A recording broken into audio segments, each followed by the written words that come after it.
Em um sábado à tarde, eu e minha amiga Elisângela nos reunimos em minha casa para terminar um trabalho escolar, como já havíamos combinado. Minha mãe estava organizando uma venda de garagem e pediu para que fôssemos ao sótão e pegássemos algumas coisas que poderia ser vendida por um bom preço. Raramente ia lá, por conter muitas coisas antigas de nossos avós e bisavós, que viveram anteriormente naquela casa. Então o local parecia um pouco sombrio às vezes. Apesar do meu receio, provavelmente encontraríamos diversos inquilinos como ratos e alguns insetos, além de poeira acumulada durante anos. Acabei cedendo o pedido de mamãe. Vasculhando o local durante horas, encontramos algumas coisas sem muito valor, como alguns livros com páginas faltando, 2 telefones velhos, um ferro que pesava por volta de 5 quilos e alguns discos que meu pai havia comprado em uma loja há algum tempo atrás, amontoados numa sacola. E deve ter permanecido assim desde a sua compra, já que nunca o havia visto escutar nenhum deles. Elisângela mencionou ser fã de algumas bandas estampadas sobre disco, então emprestei a ela. Encontramos também uma câmera antiga, tiramos uma foto para ver se ainda funcionava e botamos junto com o resto. Entregamos as coisas para minha mãe e continuamos. Foi um trabalho cansativo, mas depois de 2 horas havíamos terminado. Exatamente uma semana tinha se passado desde a última vez que eu havia me encontrado com Elisângela. Nesse dia, a polícia apareceu em minha casa e me fez algumas perguntas sobre Elisângela e onde eu estava na noite passada. Fui obrigada a responder e quando questionei o porquê daquelas perguntas, fui simplesmente ignorada. Não entendi muito bem, mas simplesmente ignorei. Eu poderia simplesmente perguntar amanhã. Porém, isso não aconteceu. No dia seguinte, ela faltou à escola. Então, resolvi ligar em sua casa e perguntar alguma coisa sobre o acontecido. Fui atendido por sua mãe. E ao perguntar por ela, a mulher ficou em silêncio por alguns instantes e desligou o telefone. Pensando ter sido algum problema com a linha telefônica, tentei ligar mais algumas vezes, mas o telefone só dava ocupado. Preocupada com o que poderia ter acontecido, decidi fazer uma visita à casa de Elisângela. Ao chegar na casa, toquei a campainha algumas vezes, até ser atendido por sua mãe, aos prantos e aparentemente abalada. Comecei a me sentir preocupado ao presenciar aquela cena e passei rapidamente a questioná-la sobre o que estava acontecendo. Depois de alguns instantes, consegui que ela se acalmasse um pouco e consegui que ela me contasse o ocorrido. Segundo ela, Elisângela andava estranha há alguns dias, passava o tempo inteiro trancada em seu quarto e não respondia, na maioria das vezes que ela chamava, e quando respondia, era extremamente grosseira com a mãe. Depois de voltar do trabalho, às 19 horas, como sempre fazia, a mãe de Elisângela percebeu gotas de sangue que iam da sala até o quarto de Elisângela. E ao entrar no quarto, viu a menina deitada em uma poça de sangue. Conforme ela me contou, a polícia disse que Elisângela recebeu 3 facadas na garganta e uma na cabeça. Não havia sinais de arrombamento na casa. Após contar sobre os estranhos acontecimentos de Elisângela, de uns tempos para cá, a polícia concluiu que ela provavelmente estava sendo ameaçada, já que não havia sumido nada de dentro de casa. E ao atender a porta, foi morta. Antes de eu ir embora, sua mãe me entregou a sacola com os discos que eu havia emprestado a Elisângela há uma semana.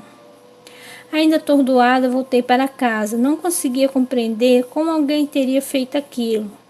Elisângela nunca deu motivos para alguém odiá-la, a ponto de cometer um ato desse. Deprimida e ainda em choque, passei o dia ouvindo os discos que eu havia recém readquirido. Alguns eram bem ruins e outros razoavelmente bons. Talvez por causa da grande variedade de estilo. Aparentemente meu pai era bem eclético. Um deles em especial me deixou curioso. Diferente de todos eles, não apresentava uma capa e o som que emitia era extremamente baixo. Com algum esforço consegui ouvir a palavra morte algumas vezes, o que fez com que eu classificasse como mais uma daquelas músicas de rock pesado. No dia seguinte, enquanto ia para o meu quarto depois da escola, encontrei a câmera que havia entregado à minha mãe, junto com outras coisas que ela provavelmente não conseguiu vender. Observei-a por alguns segundos e lembrei da foto que eu e Elisângela tiramos. Havíamos tirado na última vez que nos vimos no dia do porão e fui até a loja próxima para revelá-la. Alguns minutos depois, o homem que havia me atendido me trouxe a foto revelada. Enquanto ia para casa, analisei uma coisa estranha na foto. No fundo do cenário havia uma menina de cabelos pretos caídos sobre o rosto. Desesperado, corri para casa. Eu não sabia o que pensar sobre aquilo. Eu queria poder dizer que a foto estava borrada e aquilo no fundo não fosse nada além de um borrão. Mas não, a foto estava bem nítida e eu sabia o que estava vendo. Ao chegar em casa, mostrei a foto à minha mãe, na esperança de que ela concordasse comigo e percebesse que havia alguma coisa estranha. Mas, para minha surpresa, ela pediu que eu me acalmasse e disse que não havia nada na imagem além de Elisângela e eu. Ao contrário do que eu via, ela ficou me olhando. Provavelmente achava que a morte de Elisângela tinha mexido com meu estado mental e disse que eu precisava descansar. Perguntou se eu queria que ela faltasse ao trabalho para ficar comigo. Eu falei que não precisava e disse que estava bem, o que era mentira. Fui para o meu quarto e continuei observando a foto, mas havia mudado. Fitei-a por alguns minutos, até que adormeci. Acordei no meio da noite e fui ao banheiro. Por esse breve momento, e finalmente tinha esquecido sobre a foto e sobre a morte de Elisângela. Mas ao olhar no espelho do banheiro, percebi uma coisa estranha. Na janela, eu pude observar um rosto que eu posso afirmar com certeza não era humano. E ao olhar diretamente para a janela, não havia nada lá. Por outro lado, fiquei feliz por ter só imaginado aquilo. Mas por que fiquei consumido de medo quando o pensamento de que aquilo realmente tivesse acontecido passou pela minha cabeça? Não tivesse muito tempo para pensar sobre isso, pois nesse momento senti a mão de minha mãe em meu ombro e a sua calma respiração sobre a minha cabeça, que me trouxe uma enorme sensação de conforto. Só aí eu me lembrei que ela não estava em casa. Saí correndo, sem prestar muita atenção no caminho, o que resultou na minha queda. Acordei no hospital com a minha mãe dormindo em uma cadeira ao meu lado. Ao me mexer, ela se acordou e me abraçou chorando. Disse que me encontrou inconsciente e com um ferimento na cabeça. Em seguida, perguntou o que tinha acontecido. Com medo de que ela novamente duvidasse da minha sanidade, me vi obrigada a mentir. Disse que não me lembrava, o que era bem justificável, já que eu tinha batido a cabeça.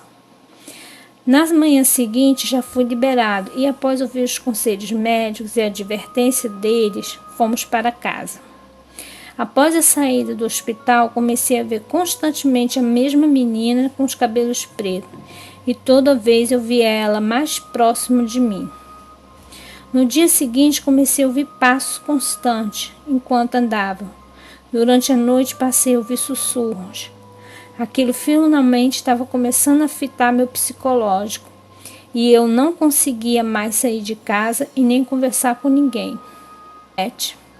Comecei a pensar no que tinha feito esse fenômeno começar. Então me lembrei dos discos que agora estavam comigo e do estranho conteúdo de um deles, que dizia palavras que eu não conseguia identificar. Então fui à sua procura, e ao escutá-lo novamente ouvi a palavra morte. Só que agora ela estava em alto e bom som. Aquilo me causou uma angústia profunda, e neste mesmo momento ouvi passos atrás de mim. Inutilmente perguntei se era minha mãe, e os passos se aproximaram mais e mais, até ficarem bem próximos e cessarem. Sem muita alternativa, peguei o disco, arremessei contra a parede, o destruindo. Imediatamente senti uma sensação de alívio. Tomei coragem e olhei para trás, não havia nada. Finalmente tudo havia acabado. O que quer que fosse aquilo havia sido destruído junto com o disco. Ou era o que eu pensava até o outro dia, quando eu cheguei em casa da escola e vi minha mãe morta esfaqueada. Ela segurava uma câmera. Tinha uma foto.